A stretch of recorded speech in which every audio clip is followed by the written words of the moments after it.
नमस्कार विद्यार्थियों, मैं डॉक्टर मंगलेश जायसवाल।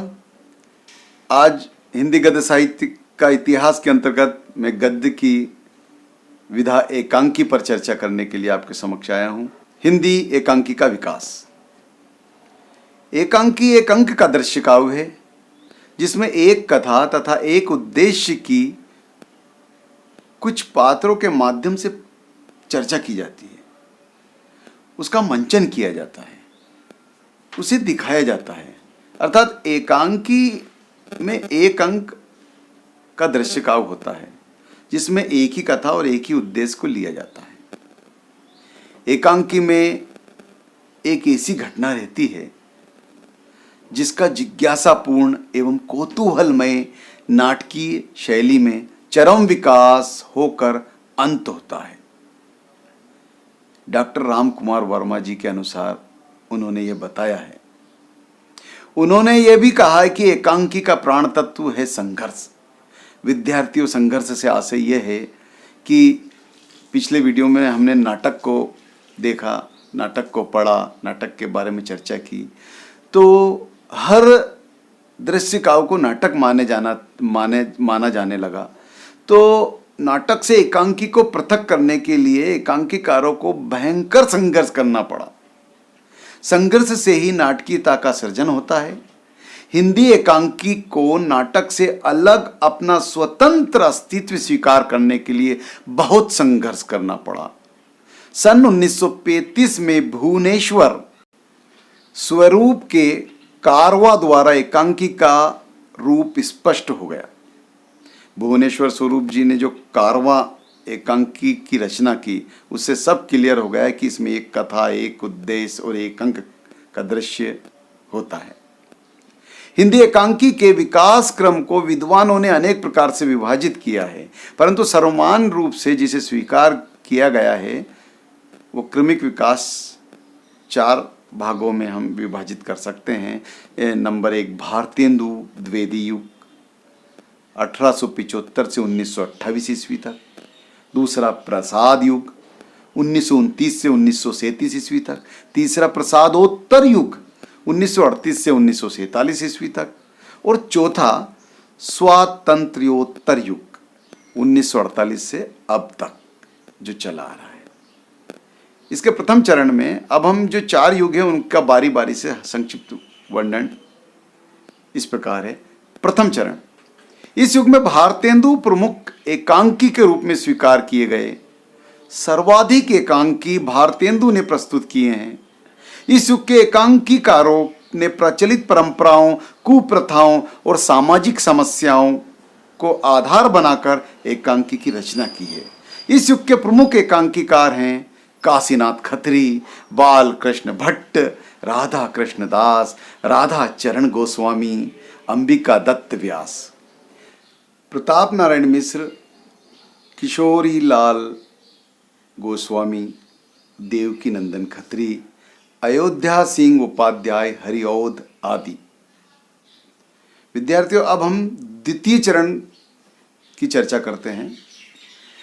द्वितीय चरण में जयशंकर प्रसाद जी ने उनका एकांकी एक घुट बेहतरीन तरीके से लिखा और बस द्वितीय चरण का आगाज यहीं से होता है। इस युग के एकांकी प्रसाद के एक घुट से प्रारंभ होते हैं। इस युग में पाश्चात्य शैली का अनुसरण किया गया, क्षमा चाहूंगा, अनुकरण किया गया। समाज की तत्कालीन अवस्था का चित्रण इस युग के एकांकियों में मिलता है। प्रसाद जी द्वारा रचित एकांकी सज्जन, कल्याणी, परिणय, प्रायश्चित आदि हैं। विद्यार्थियों, जो उनका प्रायश्चित है, सज्जन और कल्याणी, इनमें विशेष रूप से समाज की कुरीतियों पर प्रकाश डाला है। और द्वितीय चरण की विशेषता भी यही रही कि इस काल में अधिकांश एकांकीकारों ने समाज की कुरीतियों को उजागर करने की कोशिश की है, उन पर कुठाराघात किया है और एकांकी के माध्यम से समाज को जागृत, नवजागरण या उनको शिक्षा देने का प्रयास किया है। इसी संदर्भ में डॉक्टर राम कुमार वर्मा के प्रथम एकांकी का प्रकाशन 1930 में हुआ था। बद्रीनारायण भट्ट, सुदर्शन, राधेश्याम मिश्र एवं जीपी श्रीवास्तव आदि इस युग के प्रमुख एकांकीकार रहे। विद्यार्थियों, ये सब एकांकीकार इस युग के स्थायी स्तंभ कहलाए, जिन्होंने समाज को एक नई दिशा प्रदान की। अब हम चलते हैं तृतीय चरण की ओर। इस समय एकांकी अपने यथार्थ रूप में सामने आया। युद्ध की विभीषिका तथा बंगाल के अकाल में एकांकीकारों को झकझोर दिया था। एकांकी में संकलन त्रय को महत्वपूर्ण माना जाने लगा था। इस युग के प्रमुख एकांकीकार सेठ गोविंदास, उदय शंकर भट्ट, जगदीश चंद्र माथुर, हरि कृष्ण प्रेमी, लक्ष्मी नारायण मिश्र, भगवती चरण वर्मा, विष्णु प्रभाकर, डॉक्टर राम कुमार वर्मा, मोहन राकेश, वृंदावन लाल वर्मा आदि प्रमुख रहे। विद्यार्थियों, इस काल में बंगाल की जनता अकाल से त्रस्त थी, तो वो जो दिखा वैसा इन एकांकीकारों ने एकांकी लिखा और उसका जब मंचन हुआ तो समाज को झकझोर दिया। समाज को इस विषम परिस्थिति से नए प्रादुर्भाव का आभास होने लगा कि किस तरीके से इस समस्या से हमारे लोग आमजन प्रभावित हुए। उसको इन्होंने इस एकांकी में उकेरा और समाज को नई दिशा प्रदान की। विद्यार्थियों, अब हम चतुर्थ चरण की ओर चलते हैं। इस युग के एकांकीकारों का दृष्टिकोण प्रगतिवादी था। चतुर्थ चरण में प्रगतिवाद पर ज्यादा जोर दिया गया। पूंजीवाद के विरोध के स्वर मुखर होने लगे। इस काल में एकांकियों को राजकीय प्रोत्साहन मिला और इसी काल में विभिन्न संस्थाएं स्थापित भी होने लगी, जैसे संगीत नाटक एकेडमी सन 1958 में दिल्ली में स्थापित हुई। तरंग, रंगयोग, बिहार थिएटर, रंग भारती आदि नाट्य कला से संबंधित कुछ पत्रिकाएं प्रकाशित हुई। एकांकी में इस चतुर्थ चरण में विशेष लेखन पर बल मिला। मोहन राकेश का नाम इस काल में एकांकीकार में सर्वाधिक महत्वपूर्ण है। इस प्रकार हिंदी एकांकी आज अपने यौवन पर है, चरम पर है। विद्यार्थियों, चतुर्थ चरण में एकांकी ने जो आयाम छुए वो मदमस्त करने वाले थे। अपनी युवावस्था को प्राप्त कर चुका था एकांकी और मंच पे अपना एकाधिकार कर लिया था और नाटक से पूर्णतः स्वतंत्र विधा के रूप में एकांकी समाज में दृष्टिगोचर हो चुका था। और इसमें मूलतः तत्व तो वही रहते हैं जो नाटक में रहते हैं, क्योंकि ये भी दृश्य काव्य है। जैसे एकांकी के तत्व कथावस्तु, संवाद या कथोपकथन, पात्र एवं चरित्र चित्रण, देश काल वातावरण त्रय संकलन, भाषा शैली, उद्देश्य, अभिनेता। इसमें भी अभिनय सशक्त होना चाहिए ताकि पूरी कहानी को समाज के सामने एक अंक के माध्यम से, एक कथा के माध्यम से, एक दृश्य के माध्यम से समाज को नई दिशा प्रदान कर सके। इस तरह ये एकांकी के तत्व रहे। विद्यार्थियों, प्रमुख एकांकीकार और उनके प्रमुख एकांकी कुछ इस प्रकार हैं।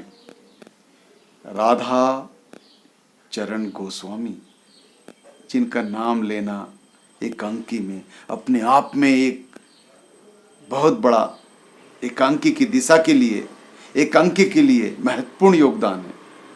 राधाचरण गोस्वामी जी ने भारत माता, अमर सिंह राठौर आदि ऐसे एकांकी रच के समाज में एक नई दिशा प्रदान की और प्रगतिवाद की ओर एकांकी बढ़ता चला गया। इसी श्रृंखला में जयशंकर प्रसाद जी को भी हम नहीं भूल सकते। उनका एकांकी एक घुट समाज की वास्तविकता का चित्र खींच के रख देता है। सेठ गोविंदास ऐसे एकांकीकार है जिन्होंने सप्त रश्मि, अष्ट दल, 9 रंग आदि प्रमुख एकांकी की रचना की। विद्यार्थियों, इसी श्रृंखला में हरि कृष्ण प्रेमी को भी भुलाया नहीं जा सकता। उन्होंने मातृ मंदिर, राष्ट्र मंदिर, न्याय मंदिर आदि नाम से एकांकी लिखकर समाज को सोचने के लिए मजबूर कर दिया। जब पाठक वर्ग, श्रोता वर्ग, दर्शक समुदाय एकटक होकर इनके एकांकी को देखता था तो मानो दर्शक संगठित हुए बिना नहीं रह सकता था। उसके हृदय में आमूलचूल परिवर्तन होता था और जोश और उत्साह के साथ वो समाज में एक नई क्रांति का जन्म लेता था।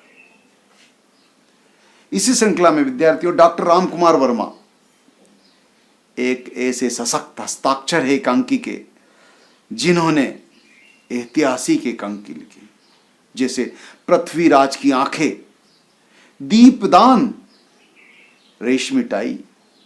इन एकांकी को देखकर हृदय भावविवल हो जाता है, मन द्रवित हो जाता है और मानस पटल पर झकझोरने वाली तरंगे स्वतः हृदय में स्पंदन होने लगती है।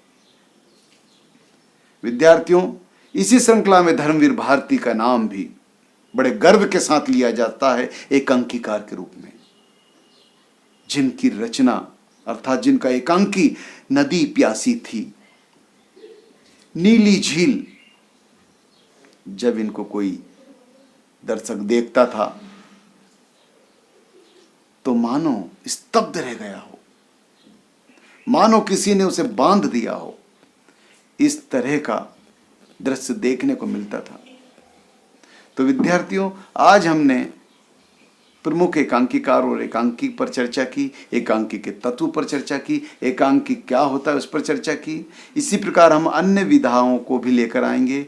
देखते रहिए, पढ़ते रहिए, समझते रहिए और हाँ, सब्सक्राइब करें, लाइक करें, शेयर करें, बेल आइकन पर क्लिक करें। धन्यवाद।